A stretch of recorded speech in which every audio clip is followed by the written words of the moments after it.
Write the first command.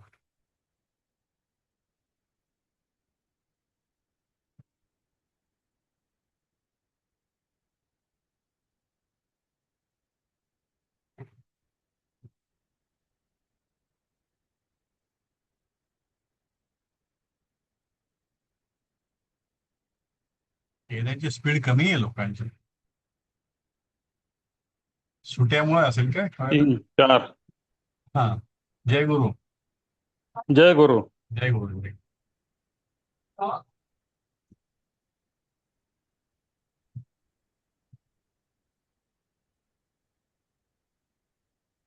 तर मी आज एक थोडीशी माहिती टाकली होती ग्रुपवर स्पष्टीकरण हो तुमून याबद्दल. हो हो. काल जी चर्चा झाली की ते अव्यय कसं बनतं. अच्छा. ते अव्यय बनण्याचं कारण की तुमून प्रत्यय जे असतं त्यामध्ये वक्तुम खादितुम म्हणजे खाण्यासाठी. हो त्याला हो हो. हा पर्पज ओरिएंटेड म्हणजे उद्देश जो असतो त्या उद्देशाप्रमाणे बनलेलं क्रियापदापासून बनलेलं रूप आहे ते आणि ते बदलत नाही. आणि एक दुसरं क्रियापद सेकंड क्रियापद म्हणून ते काम करतं. जसं आता अच्छा. आपण ह्याच्यात घेऊया. आपलं तुमून जेव्हा झालं होतं ना हा सुरुवातीला. सुरुवातीला, हा. हो तर हो. तेव्हा ते अव्यय म्हणूनच आपण सांगत होतो विभक्ती हा त्याची. हा हा हा म्हणजे मध्ये लिंक तुटली वाटतं काय त्याची विसरले असतील. हा. आता इथे आपण बघितलं पहिल्या ह्याच्यामध्ये हा दिसतोय ना स्क्रीन. हो. हा. दृष्ट्वा कवी सूर्यास्त समयस्य सौंदर्यम दृष्ट्वा काव्यम करोति. दृष्ट्वा म्हणजे पाहून. तर इथं त्वा प्रत्यय आहे. ते त्वात झाला इथे. ते अर्ध क आणि त्वा असं येतं म्हणजे बेसिकली त्वा. जसं दृष्ट्वा दृष्ट पासून झालं दृष्ट्वा. त्याच्यामध्ये हे याचा अर्थ होतो पाहून. आता याच्यामध्ये अजून एक क्रियापद आहे करोती. दृष्ट्वा काव्यम करोती म्हणजे पाहून काव्य करतो. म्हणजे पाहून जे आहे हे पण एक प्रकारचं क्रियापद आहे. म्हणजे पाहण्यापासून बनलेलं आहे ते. पण ह्याचा रोल इथे काय आहे की ते काव्याला सपोर्ट करतं. आणि करोती काय करतं की ते काव्य कुठली क्रिया आहे ते डिफाईन करतो. काव्य करतो म्हणजे करोती हे मुख्य क्रियापद आणि दृष्ट्वा हे त्याचं सपोर्टिंग क्रियापद. म्हणून हे पाहून आहे पण त्याचं स्वरूप बदलत नाही कुठे. म्हणून हे अव्यय. म्हणजे असे काही प्रकारचे क्रियापदाचे रूप बनतात की जे कुठेतरी विशेषण कुठेतरी क्रिया विशेषण असं कार्य करतात पण मुख्य क्रियापद नसतात. क्रियापदापासून बनलेलं स्वरूप असतं. असं या ठिकाणी कर्तुम बघितलं. कर्तुम हे करण्यासाठी. जसं आपण आणखी बघितलं तर अर्थम किमर्थम कशासाठी. ते कर्तुम जे आहे ते डॅश डॅश करण्यासाठी. त्याच्याऐवजी कर्तुम म्हणजे काव्यम कर्तुम. इच्छामी इच्छामी हे क्रियापद मुख्य. इच्छा आहे करण्याची इच्छा आहे करण्यासाठी इच्छा आहे किंवा इच्छितो. हे आहे जे असतं आहे शक्यतो संस्कृतमध्ये टाळलेलं आहे त्यांनी. आहे हे मराठीमध्ये जास्त वापरलं जातं. जसं इच्छा करतो म्हणत नाहीत ते इच्छितो. करतो मी इच्छामी म्हणजे इच्छितो. म्हणजे आहे हे जे आपण ऍडिशनल या ठिकाणी क्रियापद वापरतो ते संस्कृतमध्ये फार कमी वापर नसतं. ते म्हणजे इच्छामी असती असं नाही होत किंवा इच्छाम असती असे पण म्हणत नाही. आपण तिसरं काल बघितलं होतं इथे पण मम हृदय आनंद भवती हे दृष्ट्वा इथे परत आलंय पुन्हा. हे भवती क्रियापद आहे आणि दृष्ट्वा हे क्रियापदाचं बदललेलं अव्ययी रूप आहे. तर काल मी अजूनही सांगितलं होतं की पुढचे 2 वाक्य जे आहे ते घरी थोडस असं या प्रकारचं विश्लेषण करून बघा. कोणी केलं असेल नसेल मला माहित नाही. पण आपण ह्याला वाचूया. इथे पहिला वाचतो मी. आता 10 संख्या झाली म्हणजे मला धरून 10 म्हणजे 9 लोक एक्स्ट्रा आहेत. कवीना कालिदासेन रघुवंशम नाम महाकाव्यम विरचितम. आता इथे अजून एक पाहिलं असेल तुम्ही. पहिलं वाक्य आहे कवीही. आता कवी जे आहे इथे प्रथमा विभक्ती आहे. नंतर दुसऱ्यामध्ये त्यांनी काय केलं, अहम अपि काव्यम कर्तुम इच्छामि. आता इथे कवीचा काही उल्लेख नाही केला, काव्यम घेतलं. दुसऱ्या याच्यामध्ये कवीन घेतलं. कवीन जे आहे ते द्वितीय विभक्ती. म्हणजे प्रत्येक वाक्यातून त्यांनी एक एक विभक्ती वापरण्याचा प्रयत्न केला आहे. तिसरं जे आहे ते तृतीय विभक्ती, कवीना. कवीना म्हटलं की आपलं एकदम मराठीमधलं ना आठवतं, ह्यांना त्यांना. पण कवीनाचा अर्थ होतो ने, कवीने. मग आता कवीनेच्या हे तृतीय का आलं, याचं कारण हे इथे की कालिदासेन. त्याला म्हणायचं होतं की कालिदासेन म्हणजे कालिदासाने. मुळात तृतीय कुठे, कालिदासेंमध्ये. कालिदासेन रघुवंशम नाम महाकाव्यम विरचितम. रचित, रचित म्हणजे रचने, रचनेपासून, रचपासून हे विरचितम, भूतकाळ, रचले. हा आपण जो शिकलो धातू साधित भूतकाळ, त्याचं रूप आहे विरचितम, नपुंसकलिंगी. मग इथं कालिदासेन रघुवंशम नाम महाकाव्यम विरचितम. मग कालिदासेनला, कालिदास कोण, कवी कालिदास. आपण मराठीमध्ये कवी कालिदास म्हटलं असतं. कवी कालिदासांनी रघुवंश नावाचा महामानवाचे महाकाव्य रचले.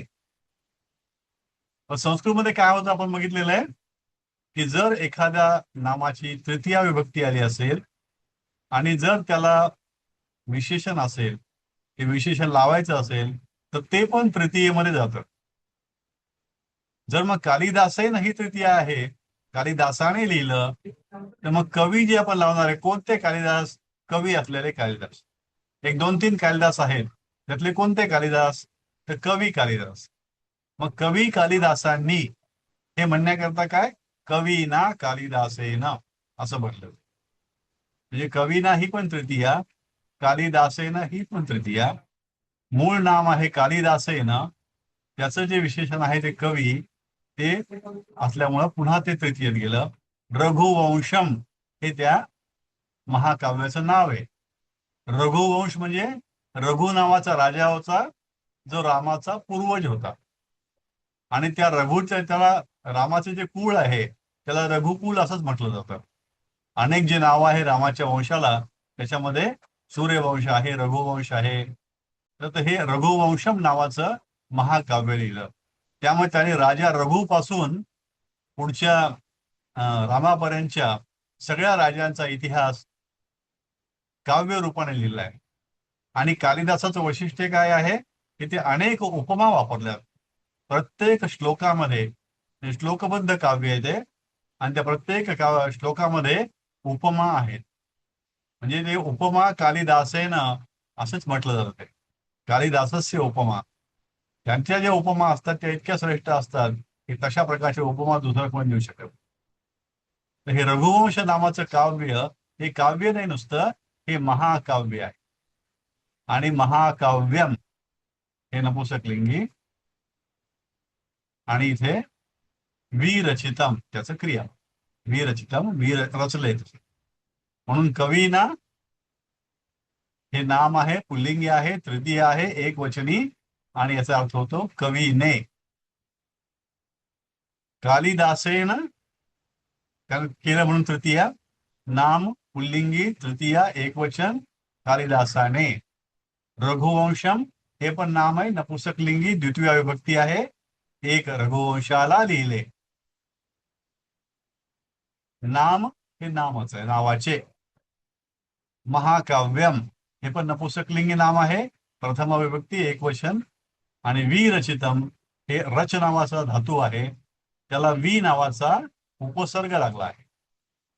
जे एखाद्या धातूच्या पुढे लागतं शेवटी, त्याला म्हणतात प्रत्यय. अजून आपल्याला शिकायचं ते, आता इथे आलंय म्हणून सांगतो संदर्भ, की ह्या रथच्या पुढे जर काही लागलं असतं तर ते प्रत्यय राहिलं असतं. हे रथच्या आधी जे लागलं ते उपसर्ग आहे.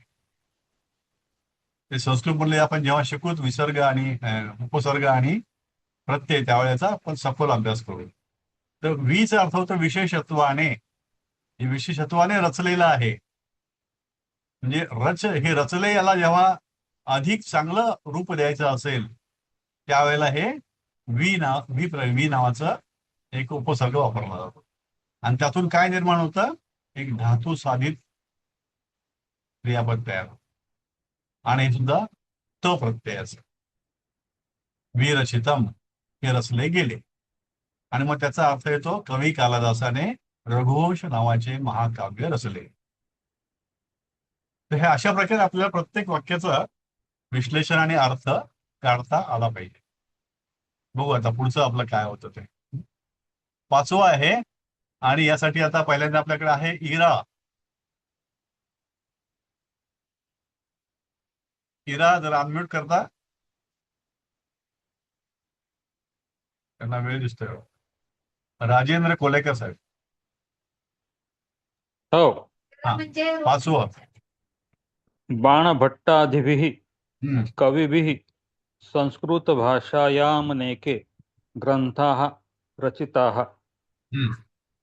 आता एक एक शब्द आपण प्रयत्न करू. शब्द आहे बाणभट्टादिभिः. हम्म. मूळ शब्द आहे बाणभट्टादी. हम्म. प्रकार नाम, लिंग पुल्लिंग, विभक्ती तृतीया, वचन बहुवचन हम्म. आणि बाणभट्ट इत्यादींनी. हम्म. ओके. आता हे कसं आहे ते, कविभिः. हो, त्याचं हा. नाव आहे बाणभट्ट कवीचं. बाणभट्ट आदी, म्हणजे दोन्ही मिळून झालं बाणभट्ट आदी, म्हणजे बाणभट्ट आणि इतर. आणि त्याला प्रत्यय आहे भी. बाणभट्टादी भी. आता आपण इथे गेलो तर मग काय होतं,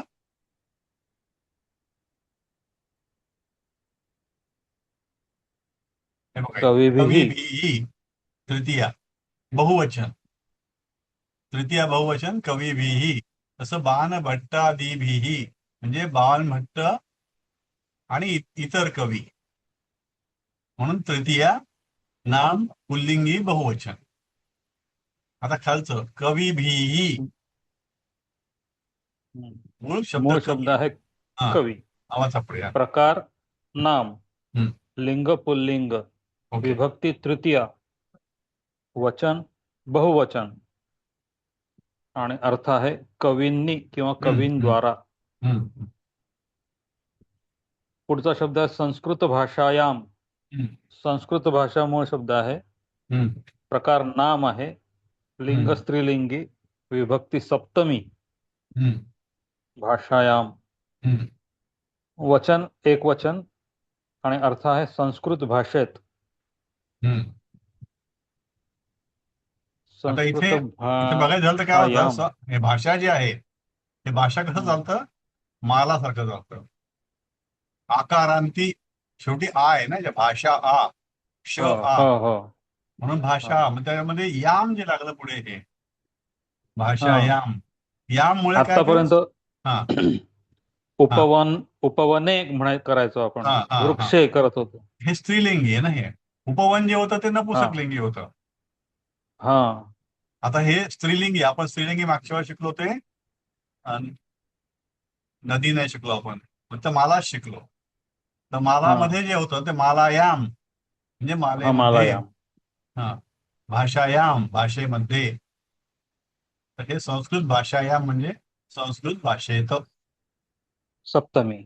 आता इथे शब्द जो वरती वचन. बघितला आपण, संस्कृत भाषायाम अनेके, भाषायाम नेके, तर आपलं हा एकदम थोडं कन्फ्युज होतं की हे काय, मनेके काय आलं.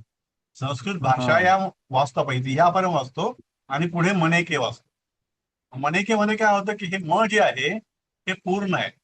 तर कुठेही म आला असं मध्ये, तर आपण लक्षात घ्यायला पाहिजे की हे हलंत म पाहिजे, म्हणजे भाषायाम पाहिजे.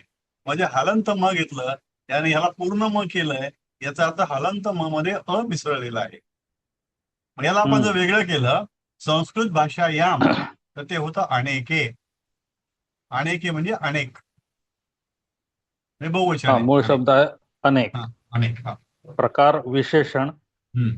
लिंग पुल्लिंग, विभक्ती प्रथमा, वचन बहुवचन आणि अर्थ आहे अनेक. राईट. पुढचा शब्द आहे ग्रंथः. हम्म. मूळ शब्द आहे ग्रंथ, प्रकार नाम, लिंग पुल्लिंग, विभक्ती प्रथमा, वचन बहुवचन आणि मूळ अर्थ आहे ग्रंथ. हम्म. हम्म. आणि रचिता, मूळ शब्द आहे रच, हम्म. प्रकार धातू साधित, लिंग पुल्लिंग. हा त प्रत्यय नाही समजला अजून. हा, ठीक आहे. बघू आपण हा, त्याला. वचन बहुवचन आणि हम्म. अर्थ आहे रचले किंवा रचिल्या गेले. हम्म. हम्म. तर हे त प्रत्यय जो आहे तो धातुसाधित जे क्रियापद जेव्हा धातुसाधित बनतात त्यावेळेला ज्या प्रकारे ते बनतात त्याला ते त प्रत्यय म्हणतात. ते उदाहरण आपण परत बघू नंतर. तर इथे आता अच्छा. 2-3 गोष्टी आहेत. ग्रंथा हा म्हणजे अनेक ग्रंथ आहेत हे. आता इथं वाक्य कसं हो. आहे, बाणभट्टादिभिः, म्हणजे आपल्याला काय लिहायचं की बाणभट्ट आणि इतर यांनी, हम्म. ह्या कवींनी असं लिहायचं आपल्याला. बाणभट्ट आदी कवींनी. आपण कवींनी करता करता काय करतो, कवी बिही. कवी मधलं वी ह्रस्व आहे. कवी बिही लिहिलं आपण पहिल्या शोधून. मग आपल्याला काय करायचं की बाणभट्ट आणि इतर. मग बाणभट्ट आदी ते इथं तृतीय आहे कवी बिही, म्हणून मग बाणभट्ट आदी याला पण बिही लागलं आणि ते पण तृतीयमध्ये गेलं. आपल्याला काय लिहायचं की संस्कृत भाषेत, संस्कृत भाषायाम, त्या संस्कृत भाषेसाठी आपल्याला सत म्हणजे सप्तमी घ्यावं लागेल. म्हणून मग संस्कृतमध्ये संस्कृत भाषा हे स्त्रीलिंगी शब्द आहे. हा कसा चालेल, माला सारखा चालेल. मग संस्कृत भाषा माला बघितलं आपण, सप्तमीमध्ये बहुवचन, एक वचन, मालायाम झालं ते. मग इथे संस्कृत भाषायाम केलं. अनेक, अनेक म्हणजे आपल्याला काय करायचं, बहुवचन घ्यायचं इथे. मग हे अनेकही झालं. आपल्याला ग्रंथ लिहायचंय, मग अनेक ग्रंथ. मग ग्रंथाचं बहुवचन काय प्रथमामध्ये, ग्रंथः. ग्रंथ. हा. जसं देवाहा असतं ते, देव सारखा ग्रंथ. देवचं देवहचं बहुवचन देवहा होतं, तसं ग्रंथचं ग्रंथहा होतं. ग्रंथ. हा. आता हे ग्रंथहा आलं म्हणून हे रचिताहा, कारण हे पण बहुवचन क्रियापद पाहिजे. आणि मग अशा प्रकारे वाक्य म्हणलं, बाणभट्टादिभिः कविभिः संस्कृत भाषायाम अनेके ग्रंथः रचितः. म्हणजे आपण इथं मुळात केलं काय की संस्कृत वाक्याचा मराठी अर्थ काढला आणि मग आपण मराठी अर्थावरून एक प्रयत्न करतो की संस्कृत मध्ये हे वाक्य कसं लिहू आपण. बाणभट्ट, बाणभट्ट नाव आहे, इत्यादी आदी, कवींनी कवीभिः म्हणून आदिभिः. संस्कृत भाषेत, संस्कृत करता संस्कृतम आणि भाषेकरता भाषायाम. मग संस्कृत भाषायाम अनेक अनेके ग्रंथ बहुवचन पाहिजे, कारण रसले लिहिलंय. ग्रंथ रसला लिहिलं असतं तर एक वचन झालं असतं. हे बहुवचन आहे म्हणून ग्रंथ हा, आणि रचले मग करण्याकरता रचिता हा, हे धातू साहेब. हे दोन्ही प्रकारे संस्कृत ते मराठी आणि मराठी ते संस्कृत असं आपल्याला समजलं पाहिजे. Okay, thank you. सर मला स्क्रीन दिसत नाही आणि मीटिंग सारखी स्क्रीन दिसत नाही. नाही आणि मीटिंग सारखी ड्रॉप होते. आता दिसला स्क्रीन. हा हा, म्हणजे इंटरनेटचा प्रॉब्लेम आहे तुमचा तो. हा, थँक्यू सर. ओके, आता तुम्हाला दिसतंय का मग सुरेखा मॅम, तुम्ही वाचू शकता? हा वाचू शकते सर. हा, मग 6वं वाचा बरं रा- तुम्ही. हा. हा. रामः कवये फलानि पुष्पाणि च आनयति. राईट. हा, म्हणजे आता थोडस खाली टेबल न बघता मला सांगा तुम्ही, राम ओके. हे काय होईल? हा. नाही ना. नाम आहे. हा, नाम नाम आहे. आहे, प्रथम कोणतं? पुरुष. हा हा हा हा, हा. प्रथम पुरुष आहे, प्रथम अविभक्ती. ओके.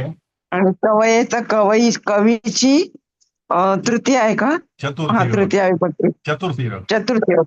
चतुर्थी. कवये. फलानी फलानी या फल शब्दाचं अनेक वचन आहे. हम्म. प्रथमा अनेक वचन. आणि पुष्पाणी पण तसंच आहे. पुष्पाचं अनेक वचन प्रथमेचं.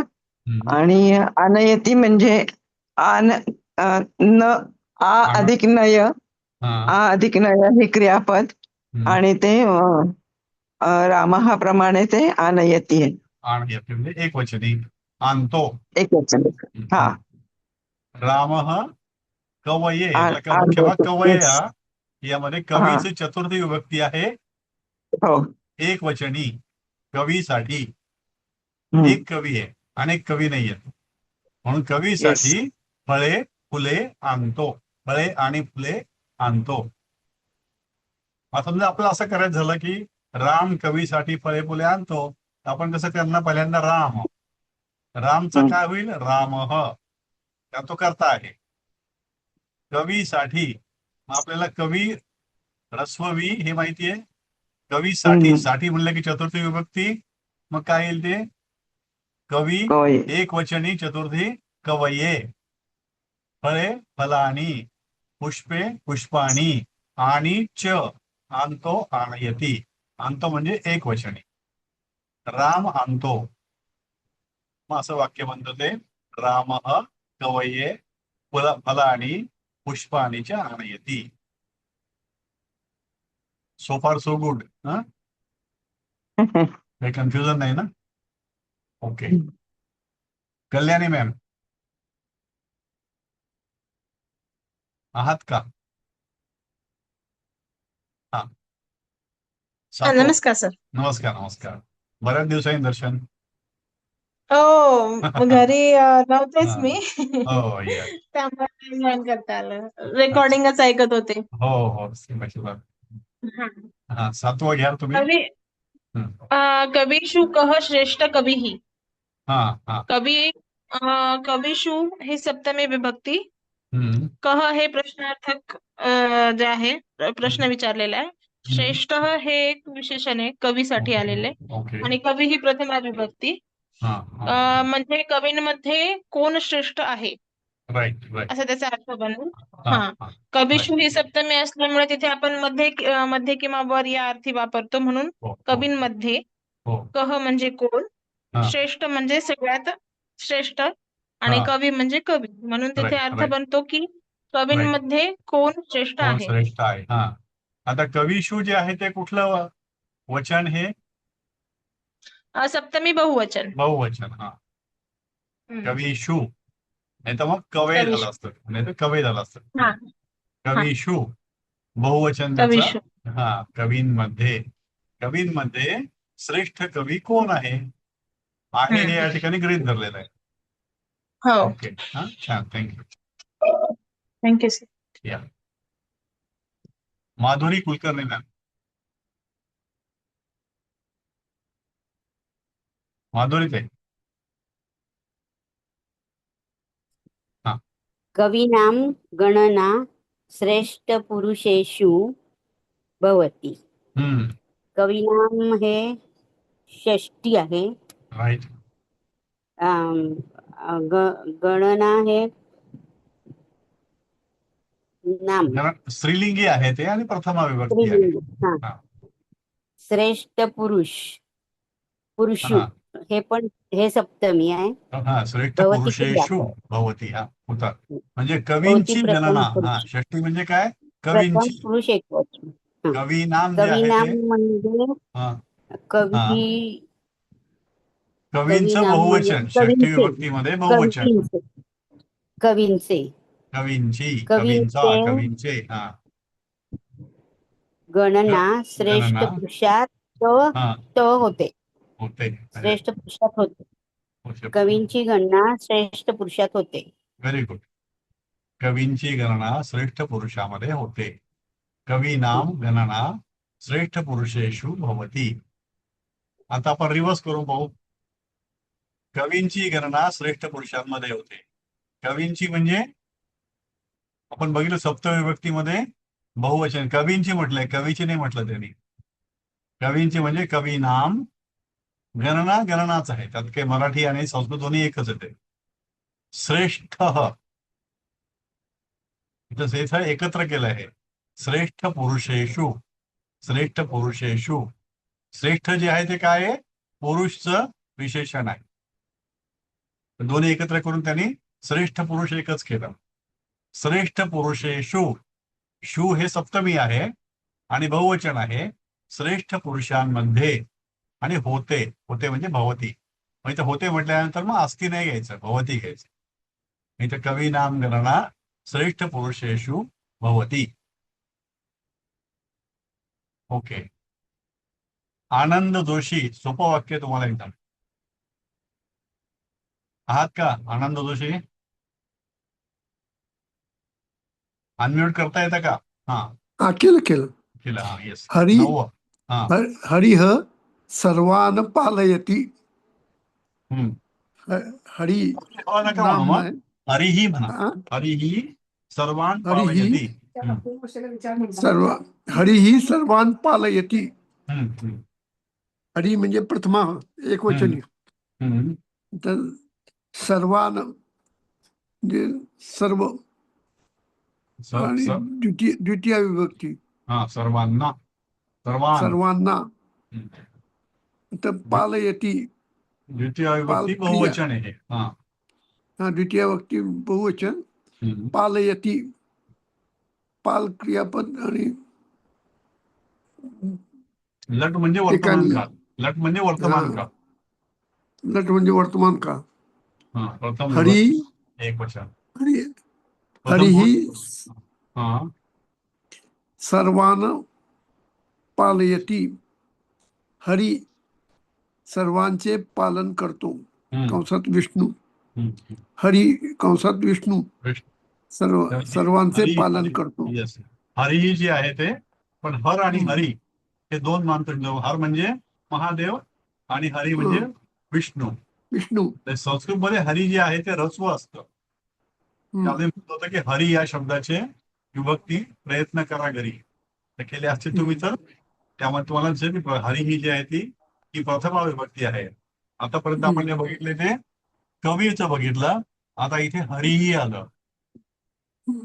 कवीच्या ऐवजी हरीही आलं. हरी ही प्रथमा विभक्ती. सर्वान, आता इथे सर्वांना नाही म्हणायचं कधी. सर्वान पालयति, पालतो म्हणजे पालन करतो. विष्णू सर्वांना पालन करतो, सर्वांना पालतो. तर पालतो म्हणजे चांगलंच वाटत नाही आपल्याला ते, म्हणून आपण पालन करतो. तर विष्णूचं आपण विष्णू देवता जी आहे ती पालन करणारी आहे असे आपण मानतो. हा बोला, तुम्हाला काय बोलायचं? हा नाही. ओके. तर हे 3 शब्दांचं एक छोटं वाक्य. यामध्ये हरी नवीन आला कवीच्या ऐवजी, आणि ते प्रथमामध्ये आहे सर्वान. सर्वान जे आहे ते एक सर्वनाम आहे आणि द्वितीय विभक्ती आहे, बहुवचन आहे, सर्वांना. ओके.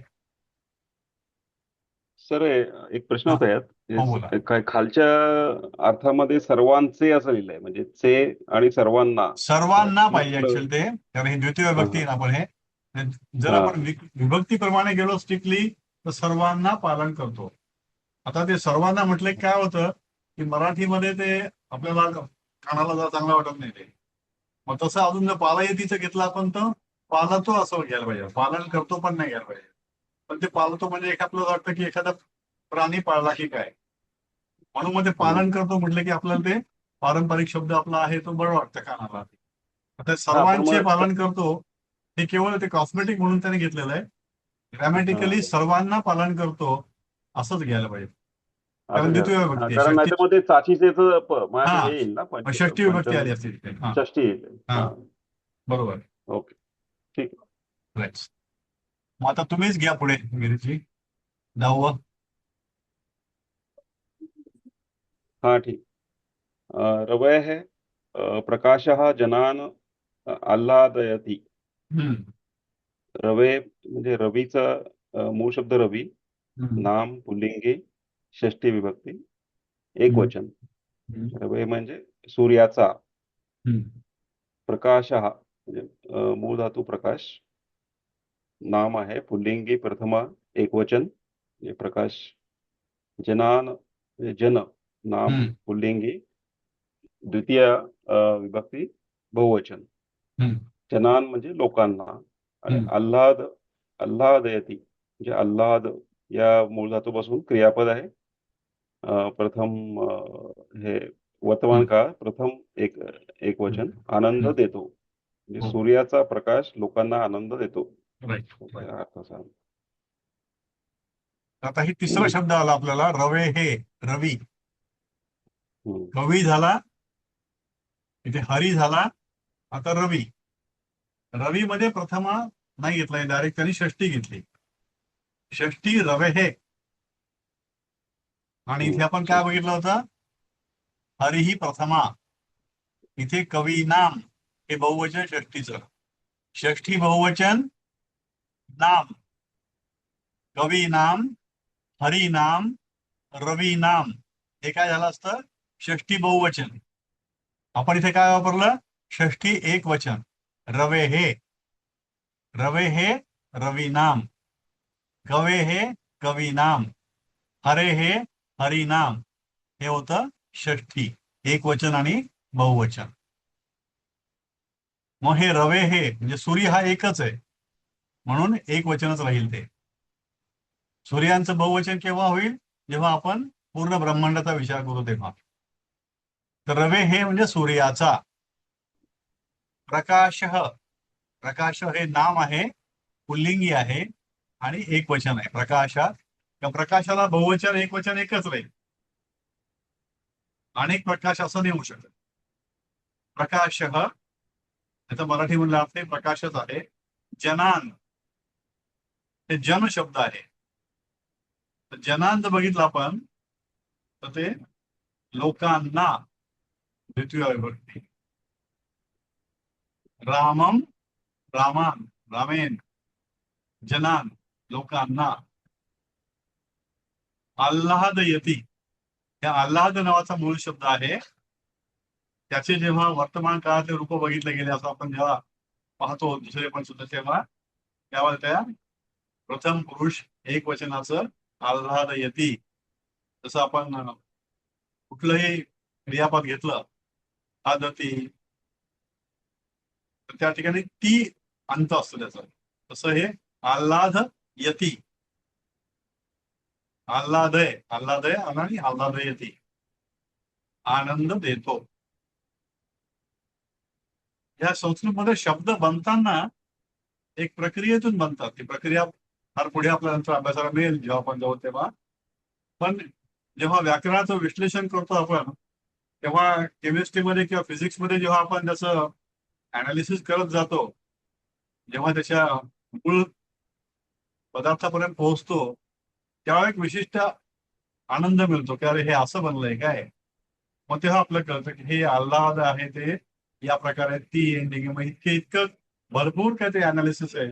आणि त्यामध्ये पाहायला गेलं तर मग ते एक प्रकारचं ब्रह्मांडच आहे संस्कृतचं व्याकरण म्हणजे. पण ते जेव्हा खोलात जातो तेव्हा ते खूप मजेशीर वाटतं. रवे हे प्रकाश जनान आल्हादयती, लोकांना आनंद देतो. ओके. आता तर इथे हा हा बोला. हे इथे रवे रवे हे रवे ह आहे ना, रवे तर रवे त्याचा हे उच्चार, रवे हे तर हे त्याचा विसर्ग उच्चार असतो ना, करताना विसर्ग असतो नाही ना. त्याचा उच्चार करताना हा रव हे का असं करायचं का? नाही नाही, रवे हे रवे हे. विसर्गा विसर्गाच्या मागे जो शब्द असेल त्याप्रमाणे ह चा उच्चार बनतो. अच्छा. आणि तो वे शब्द आहे तो आधीचा शब्द जर रवे असेल तर तो रवेच उच्चारायचा का? रवे हे. रवे हे. हा विसर्ग म्हणजे ह. हा, तर प्रकाश ते इथे हा. प्रकाश ह म्हणजे इकडे खालचा शब्द जसा असेल त्याप्रमाणे ह चा उच्चार होईल. हा हा ह प्रकाश किंवा हा हे. केलं चालतं. रवे हे मात्र जसं मागचा शब्द असेल, मागचा अक्षर असेल त्या अक्षराप्रमाणे द्यायचे. आणि तो जसं अक्षर मात्र जसाच्या तसाच उच्चारायचा. हो ते तसंच रवे हे विसर्गाचा. रवे हे. हा रवे हे. हा आता इथं हरी आहे. हरिही. हरिही. हरिही. हा, अच्छा. इथे कवी आहे, कवीही. त्याचं ई आहे तर ते पण ई पण पण ई होईल ते. हम्म. जसं आता इथे तस्य नृपते हे, ते आहे म्हणून ते पण हे होईल. हा, हा. बरोबर. इरा आहे का? इरा अनम्यूट करता येईल का? नाही होत. निलिमा चव्हाण मॅम, निलिमा ताई अनम्यूट करता का? सॉरी, वेळ लागला हा, मिठाला. मिळाला नाही, नो प्रॉब्लेम. 11 तस्य होता. तस्य नृपतेः राज्यं सुविशालम अस्ति. हा. तस्य म्हणजे तत्चा मूळ धातू, सर्वनाम आहे, पुल्लिंगी, विभक्ती षष्टी, एकवचनी, आणि त्या. तस्य म्हणजे त्या. नृपतेः म्हणजे नृपती हे मूळ धातू, प्रकार आहे नाम, पुल्लिंगी, षष्टी, एकवचन, आणि नृपते म्हणजे राजाचे. राज्यम राजा, राज्य मूळ शब्द, प्रकार नाम, नपुंसकलिंगी ही राज्यम आल्यामुळे. प्रथमा एकवचन, आणि राज्य, राज्यम म्हणजे राज्य. सुविशालम परत नपुंसकलिंगी ही.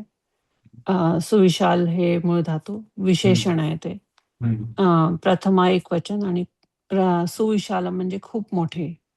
अस्ति म्हणजे चा मूळ धातू आहे, क्रियापद, आणि प्रथम एकवचन, आणि आहे, अस्ति म्हणजे त्या राजाचे राज्य खूप मोठे आहे. Right right. आणि लट म्हणजे वर्तमान काळ. त्याला लट जे आहे ना, तर लकार म्हणतात. हे 10 लकार असतात. त्याचा अभ्यास नंतर होईल आपल्याला, पण इथं लिहिलंय म्हणून आपण त्याचा अभ्यासाचा अर्थ समजून घेऊ. लट लकार म्हणजे वर्तमान. आणि हे सगळे एकवचन मध्ये आल्यामुळे तस्य हा, नृपते सगळे राज्यम. एकवचनी आहेत, ते सगळेच एकवचनी शब्द आहेत त्यामध्ये. त्यामुळे ते अस्ति झालेलं आहे. अस हा मूळ. हा, दिलीपजी, मी आलेलो आहे. Yes sir. हा, सर आलेत आपल्यामध्ये. तर ते थोडेसे आपल्याशी बोलू इच्छितात. तर सर, मी आपले स्वागत करतो आणि कृपया आम्हाला मार्गदर्शन करावं या विनंती. हो, छान चाललंय. आणि परीक्षेचे ज्यांनी ज्यांनी अपलोड केले आहेत, म्हणजे पाठवलेले आहेत पेपर्स, ते मी बघितले. म्हणजे हे चांगलं आहे, तयारी चांगली होते. आता आपल्या या 2 परीक्षा, बालबोध आणि प्रारंभ, या आपल्या झाल्या आहेत. म्हणजे ते स्तर आपण पूर्ण केलेले आहेत. आणि आता प्रवेशचा अभ्यास आपण कालपासून सुरू केलाय. याविषयी कोणाला काही शंका वगैरे आहेत का आधी? आणि मग पुढचं म्हणजे आतापर्यंत जे झालं आणि पुढे काय होणार यावरती कोणाला शंका आहेत का? विचारायचं असेल तर सांगा. 1-2 मिनिटं आहेत आपल्याकडे. सर, एक विचारत होतं. आता हे जे आता युष्मत किंवा अस्मत, आता हे जे टेबल्स आहेत मोठे, म्हणजे ते सगळे आता प्रथमा ते सगळ्या विभक्ती आणि आता वेगवेगळं बहुवचन वगैरे हे, तर ते टेबल्स सर थोडे लक्षात राहायला आम्हाला थोडं हे होतं, त्रास होतो. बघा, आता मी परत सांगतो. पाठांतरावरती जास्त भर देऊ नका, समजण्यावरतीच जोर द्या. आपण की आता काही 8 वर्षाचं मूल नाही, आपण 8-10 वर्षाचं, ते आपल्या लक्षात येईल. त्यामुळे अजिबात आता हा सगळा आपण जो शिकायचा प्रयत्न करतोय किंवा शिकतो, ते सवयीने शिकतोय. जसं लहान मूल त्या कुठलंही व्याकरण किंवा टेबल पाठ न करता तो शिकतो, नाही का, योग्य वापरायला शिकतो. तसंच आपल्याला शिकायचं आहे. जसं इनफॅक्ट मराठीचं मी उदाहरण देतो की 5वी पर्यंत आपण व्याकरण शिकलो होतो का कधी आपल्याला नाही, पण तरी आपण शुद्ध बोलू शकायचं, नाही का. तसंच फक्त एवढंच आहे की सवय. त्यामुळे पाठांतर, आणि मी तर म्हणेल की त्याचे 2-4 मार्क जरी गेले तरी हरकत नाही त्याच्याकरता, पण पाठांतरावर सध्या भर देऊ नका, सवयीवर भर द्या. तेच गोष्ट, म्हणजे डोक्यात ते सवयीने तो शब्द आला पाहिजे, असंच लक्षात ठेवा. त्याचं लॉजिक समजलं, ठीक आहे. असं बरोबर. पाठांतर आपल्याला उद्देशच नाही. नाहीच नाही, पाठांतर म्हणजे होतही नाही सध्या आता. आणि हा अजिबात नाही. चालेल हा चालेल चालेल. आणि त्या एवढा काही बाऊ करायची पण गरज नाही. प्रवेश हो पर्यंत तर तुम्हाला पाठांतर आणि प्रवेश नंतर पाठांतराची बाऊ करायची गरज नाही. आणि एकदा प्रवेश पार केलं की आपोआप एवढी सवय होऊन जाते की आपल्याला सवयीने ओळखायला लागतं सगळं. हो हं?